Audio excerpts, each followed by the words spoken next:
Hey guys, this is Mishal and you're watching Q&A with Mishal, episode number 10. Now in this episode, I'm talking about marketing. I'm talking about branding. There are so many misconceptions around marketing and branding. I'm also talking about that one skill that you need to instill in your daily life that can transform your life radically. I'm talking about law of attraction, and I'm also talking about how do I strategize for the year, month, week, and day. Okay, let's not waste our time. Let's jump right into it. Rahi, what's my question number one?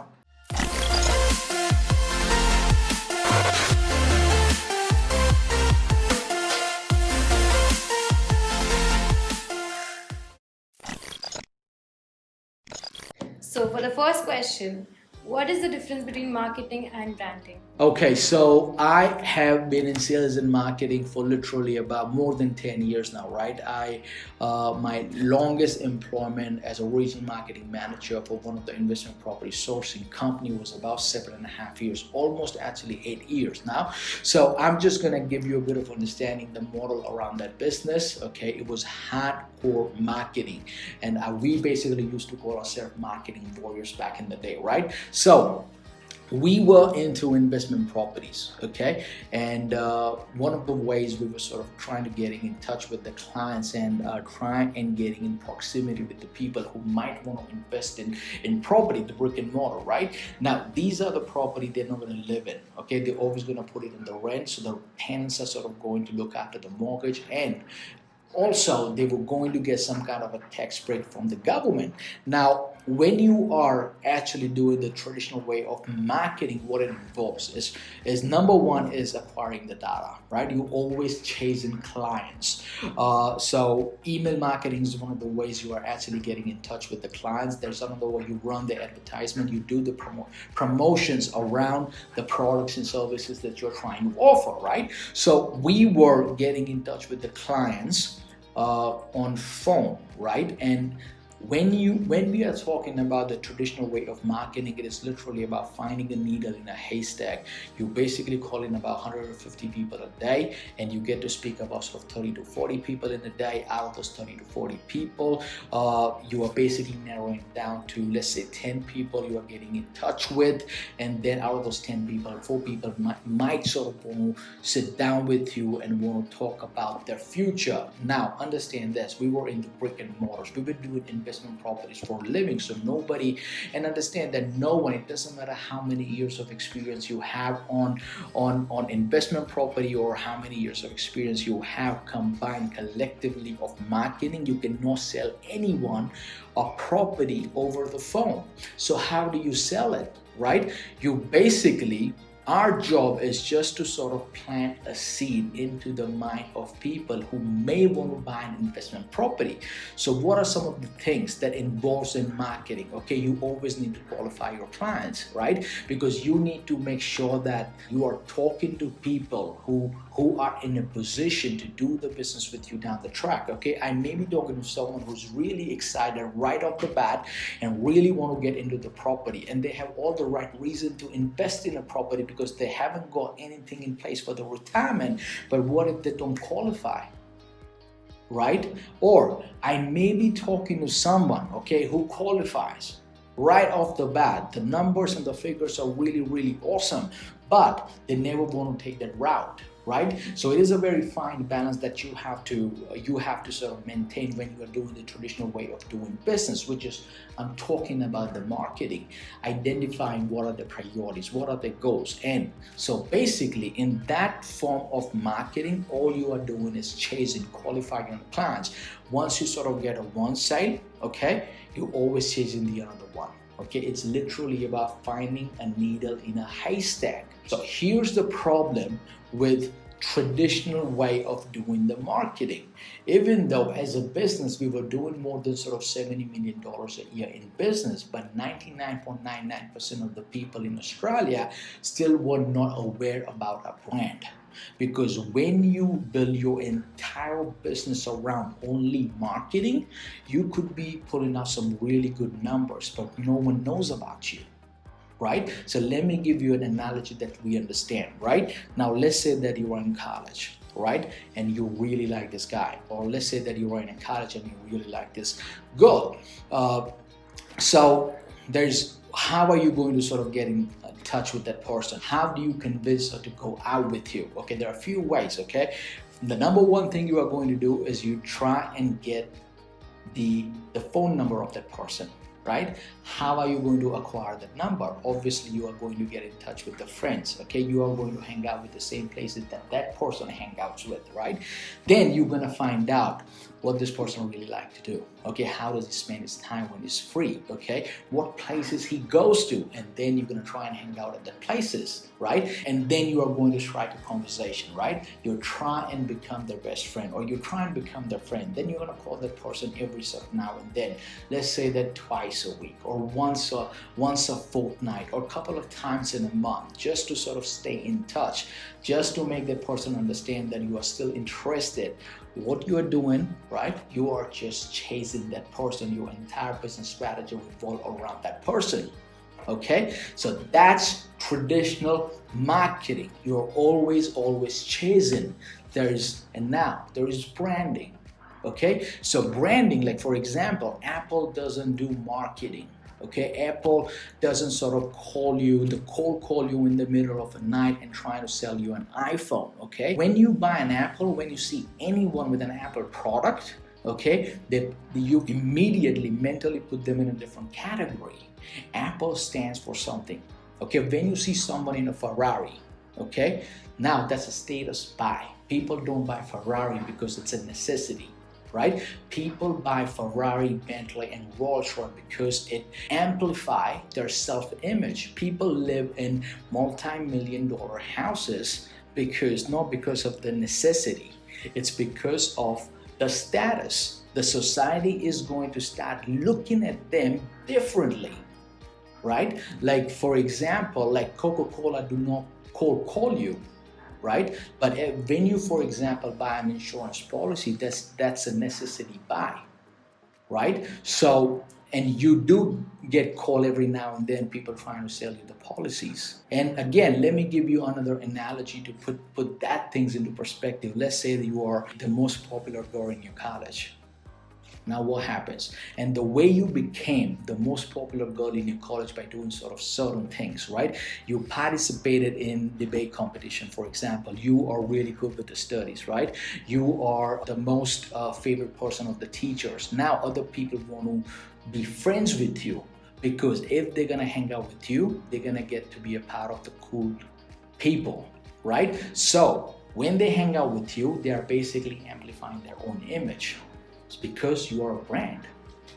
Same things happen with the branding, right? When you are a brand, okay, people are lining up outside your store, because something really happens when they use your products and services. Something happens with their self-image, right? So when you build your business around your brand, okay, so you build your brand first and then you do all the marketing around your business, that is going to last you for generation. It is absolutely possible that you are doing aggressive marketing outside, but still 99.9999% of the people in your space are never going to hear from you.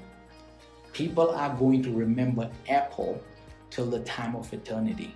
People are going to remember Ferrari. People are going to remember Coca-Cola until the end of the time, right? Because that's branding. Brand has got more to do with, it's a lot more than just a logo. It is just more than, because when people know you, that you are a brand, that you have already proved yourself, and you have already established yourself by producing massive results for a lot of people, right? And that's a brand. And marketing is you're always on a hunt, right? You're always on a hunt for a new client. And I'm not saying that the branding is better than the marketing, or the marketing is better than the branding. What I believe that this is 2020, okay? You need to put obnoxious amount of your time building your brand name, and then you can put great efficient marketing system around your brand name to get the best return out of your brand. Okay, so I'm not sure how much I'm making sense right now, but that's my 2 cents around marketing and branding. I hope I was able to sort of make some sense. So my question number 2 is, what is the number 1 skill that people need to develop that can transform their life radically? There are so many skills, but if I really have to choose sort of one, okay, that one skill that has transformed my life radically, and that is communication skill. Okay, there are so many skills that you are going to have to develop if you really want to change your life. But if you're going to press me for an answer, and if I only have to sort of choose one, the one skill that has sort of changed my life radically, and that is communication skill.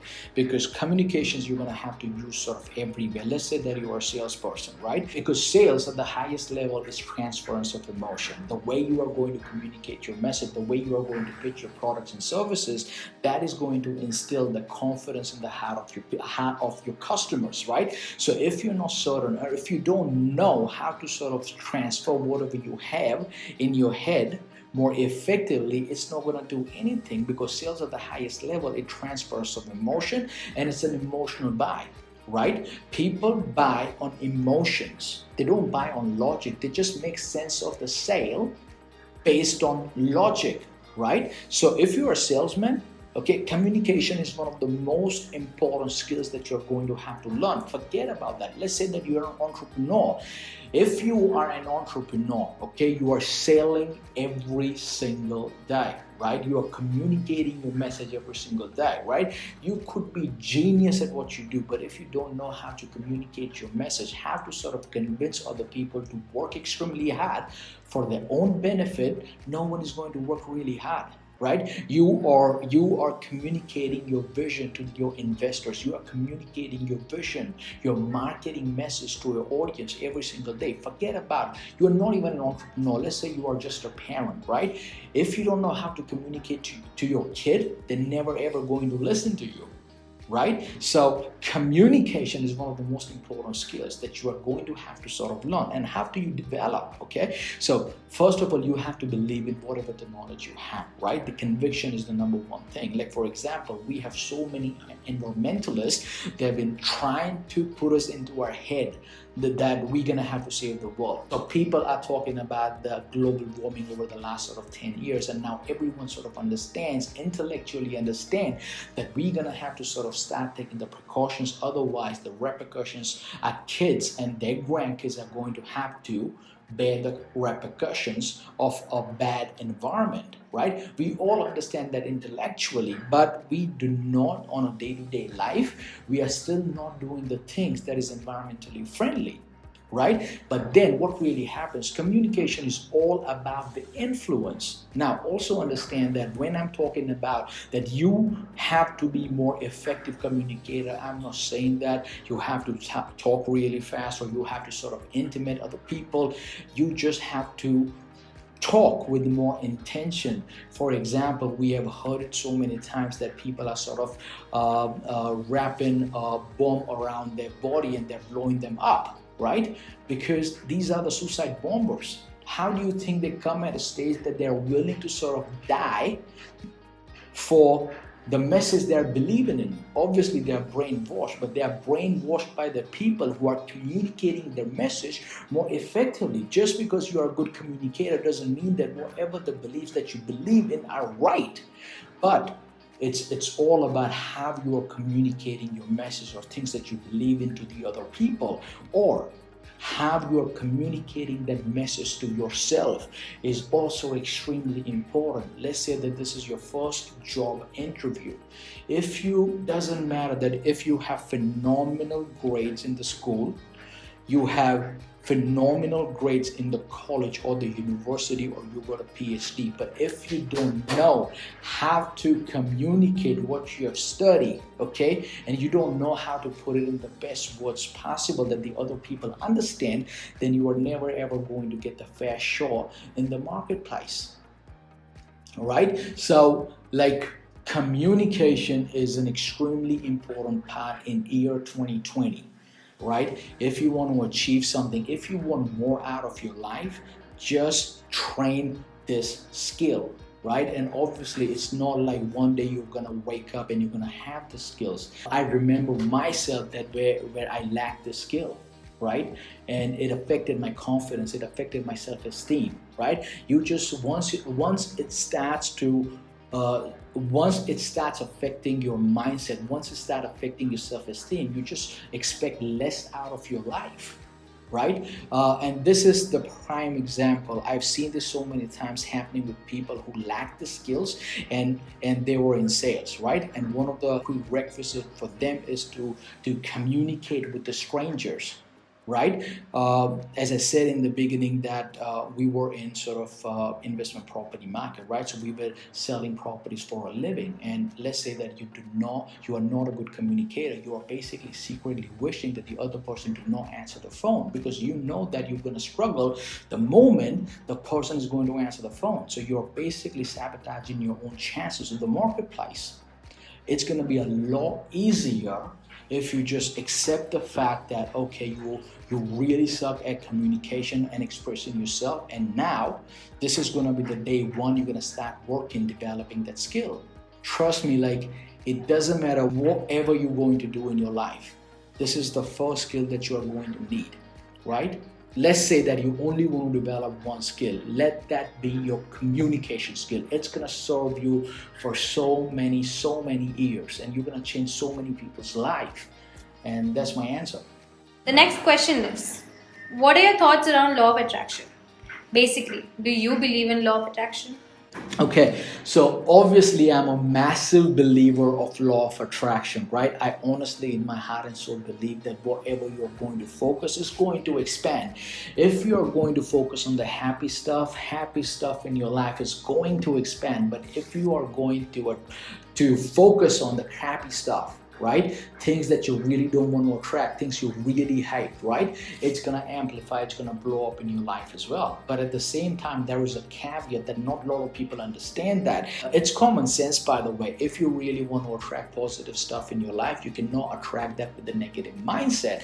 So yes, you have to be positive. You have to be optimistic, right? You have to see the brighter side of the picture, right? Instead of focusing on the grass that is greener on the other side, you got to focus on your grass. Okay, you got to water it to make it green, but at the same time, you're going to have to take the action. And that's the part not a lot of people understand. That they think that law of attraction is you're just going to sit on your desk and keep thinking about the positive stuff, right? You keep thinking that you are making these millions and millions of dollars, you're driving this Ferrari, and that Ferrari and the $1 million is just going to sort of show up in your life. It doesn't work that way. You can't sort of keep your eyes closed and keep telling yourself there are no weeds in my grass, there are no weeds in my grass. There are weeds in the grass. Okay, you got to get up and pull them out, otherwise it's going to contaminate your entire garden. Let's say that you want to make $1 million lifestyle, right? If you want to buy this car, you want to buy this house. Yes, you're going to have to put that out in the universe.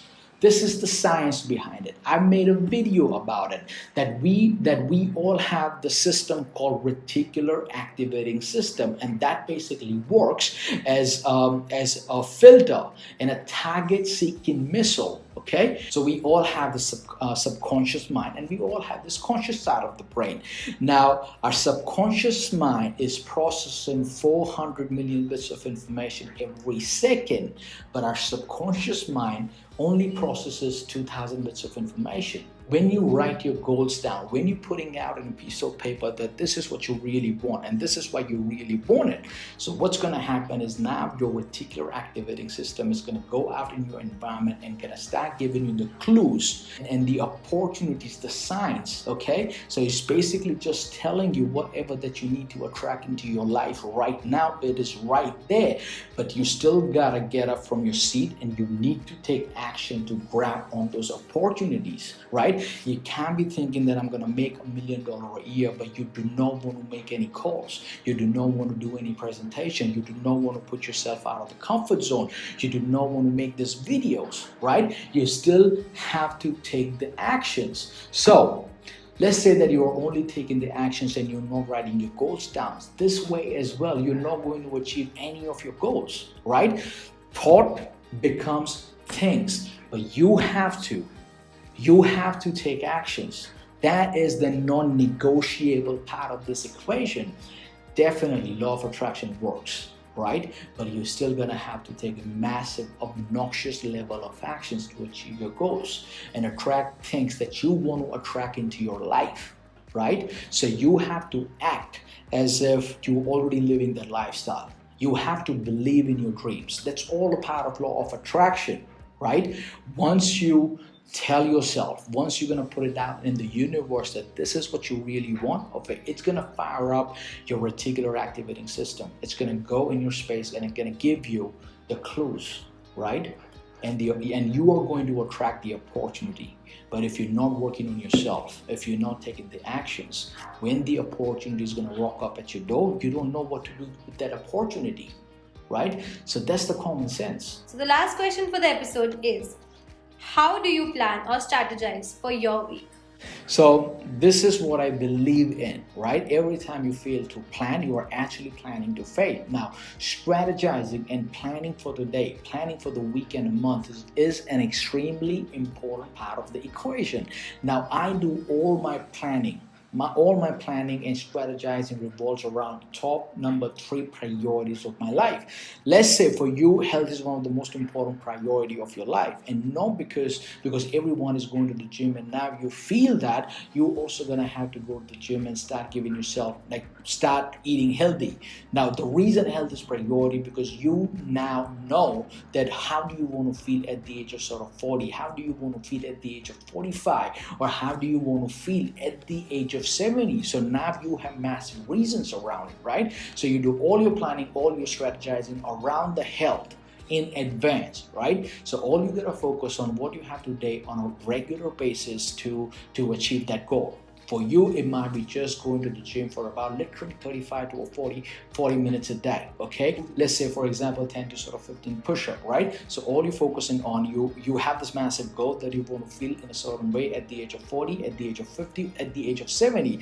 And for that, all you have to do is just have your workout every single day without thinking about it. It doesn't matter how you feel, how tired you are, right? You just go and have a 30-minute workout. If you're extremely tired, at least get 25-minute workout, right? Or just make sure that at least for about 5 days a week you're eating something healthy, right? And you put it into the calendar, right? Let's say the second most important thing for you is family, right? So you make, and again, here's the thing about family, they don't need your 24 hours a day, okay? If you're going to spend 1 hour a day quality time with them, they're satisfied, they're happy, but you have to schedule it. So you put it down in a piece of paper, you put it down in your planner.